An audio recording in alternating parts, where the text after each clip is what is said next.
Türkmenistanyň prezidenti Gurbanuly Berdimuhammedow ýurdun 7 bankyny Ahal welaýatynyň türkmen alabay itleri hojalyk jemgyýetini döretmäge esaslandyrjylar hökmünde gatnaşmagy bellidi. Berdimuhammedow bu baradaky karary 16 oktýabrda gol goýdy. Resminama laýyklykda Merkezi Banka, Döwlet Ösüş Bankyna, Daýhan Bank Döwlet Täjirçilik Bankyna, Türkmenbaşy Döwlet Täjirçilik Bankyna, Türkmenistan Döwlet Täjirçilik Bankyna, Döwlet Daşary Ykdysady İş Bankyna, Halk Bank Döwlet Täjirçilik Bankyna bu hojalyk jemgyýetine her biriniň esaslyk maýadaky paýy 12,5 göterim möçberinde paýly gatnaşmagyna ygtyýar berildi diýilip Türkmen Döwlet Habarlar Agentliginiň maglumatynda aýdylýar. Bu kararyň milli mirasy gorap saklamak, türkmen alabay itleriniň tohumçuluk seçki işini ösdürmek we alabay itlerini köpeltmek maksady bilen kabul edilendigi aýdylýar. Ýatlasak Ahal welaýatynyň Akbuğday etrafynda yerleşen türkmen alabay itleri hojalyk jemgyýetiniň binalar toplumynyň açylyş dawarasy prezident Berdimuhammedowyň ogly Ahal welaýatynyň häkimi Serdar Berdimuhammedowyň gatnaşmagynda geçen aýyň 18-inde amala aşyrylypdy.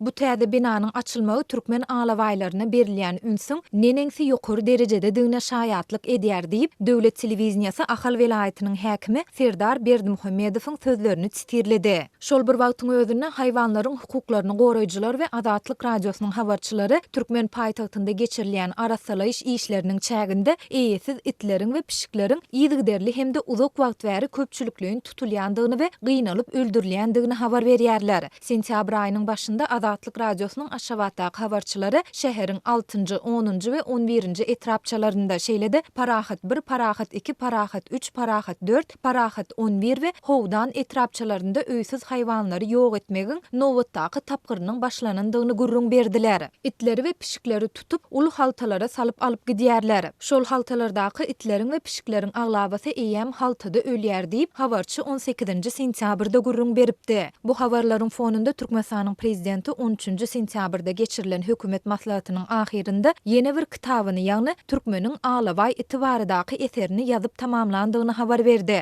Şeýle dol hökümet mejlisinde itleri tariplayan täze goşgusyny hem okudy.